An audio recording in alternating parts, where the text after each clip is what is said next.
a lot of my friends were committing suicide at the time, like a lot in like a short time frame, and it was pretty heavy for me. That was even more heavy than my own mom because I don't really know her, and it's like a lot of my close friends are dying, and I was overseas, and like I never get to see these people again. So it's like a big, identity crisis for me, and like trying to wrap my head around all this loss in such like a short amount of time. Mhm. And then, yeah, that all went on, and then eventually my mother died, and she actually died on the same night that I tried to take my own life. This is like a weird story, but yeah, I was out with friends in some city, and our Airbnb had a sauna, and it's like I don't know what I was doing at the time. I was pretty messed up on like drugs and alcohol and stuff, and I just kind of sat in that sauna for like 2 to 3 hours and like just at the highest level, and I've passed out of the sauna, and my friend heard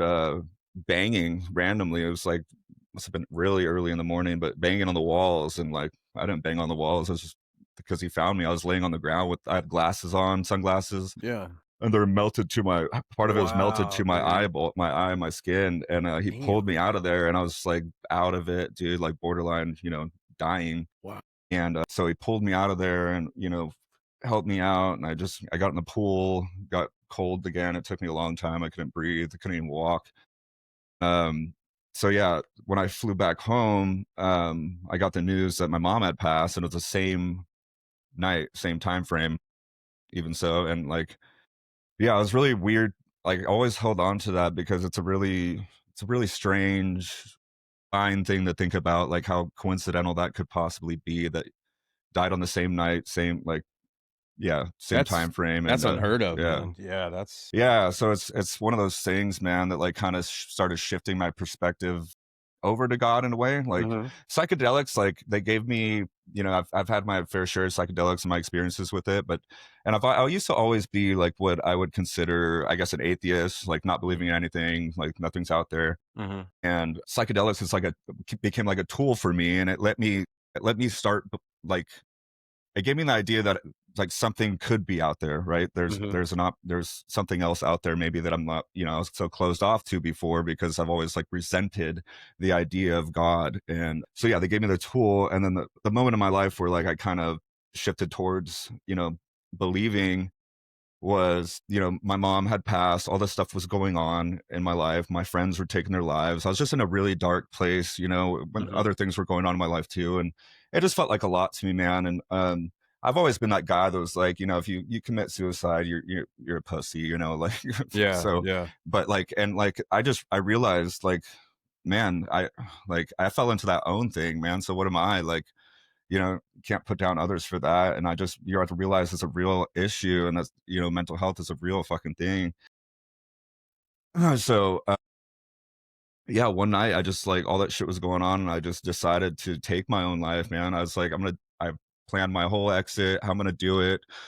I mean, leading up to all this, I was like, have heavily into drug addiction, and just staying up for days on end, hallucinating, doing coke, whatever I can get my hands on, honestly. And I was sitting there in my couch, just like fucking gun to my head, just playing with the trigger slack and Mhm. everything, and just like not really wanting to do it, just like almost just like the rush of it, like I Right. wasn't really planning at that point. But when I actually did plan my exit, and yeah, I decided I was going to go home and use my shotgun and just blow my head off in like a trash bag. And so, but before I did that, like my, my someone I knew had DMT, and I was like, I need to try that. I need to smoke it.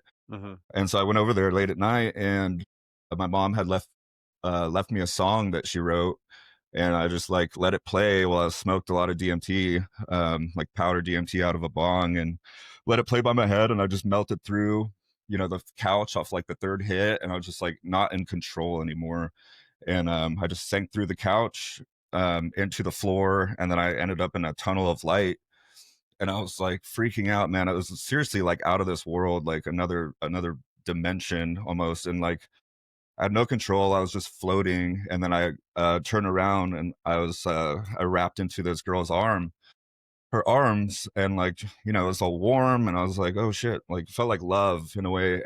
Um, I turned around, it was my mom, you know, like, and I was like, what? I was like terrified, dude, because like all I ever connected with my mom was, you know, the drug addiction and Mhm. like the shaved head and like what's scarred in my head, and you know, and yeah, so yeah, I fucking rolled over. I was trying to get away from her. I was trying to push off, and she was kind of like, she was just saying like, "Let go, sweetie. It's okay. Like, let go. I promise. I love you." And I was like bawling my eyes out. I fucking just let go, and we blasted off like light speed into like a different world. Like, and like, because I was went down at first and I fell through the floor, and now we went up somewhere else, like Wow. into another dimension. It was like, and I always call it somewhere nowhere. I was Mm. like, we're going somewhere. No, it's like nowhere to describe it really, but yeah, Mhm. we forgave each other. And yeah, I woke up out of that a different person.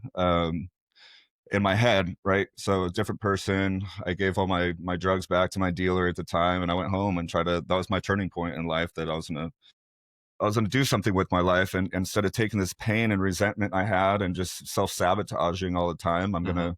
I'm gonna turn this pain into purpose, and I'm gonna help others with it, and where I can. And I feel like, you know, that was kind of my calling at the time, So did you and feel like you found here I am. closure with your mom during that experience? Yeah, I do. I really do, man. That's Like I don't awesome. like. I always resented her. I always joked about her. I said dark things about my mom a lot, and yeah, I changed that aspect of my life. I don't view her as that anymore. Good. I understand that she had her own issues. You know, like everyone Mhm. has their own problems in life. Like just Yeah. because shit didn't go your way at one point doesn't mean you got to hate that person for it. You Right. know, Right.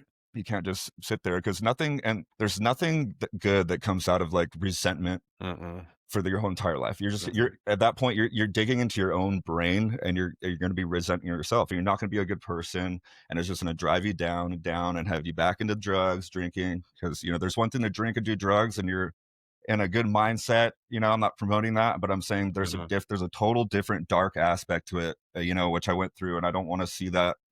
You know, with my friends or anybody, and but I'm happy, and I wouldn't change a thing that I went there, to be honest, man, because Mhm. I needed that. I needed to feel that to like, you know, sometimes the only way out is through, right? And Yeah. like Yeah, you have yeah. to go through that shit. So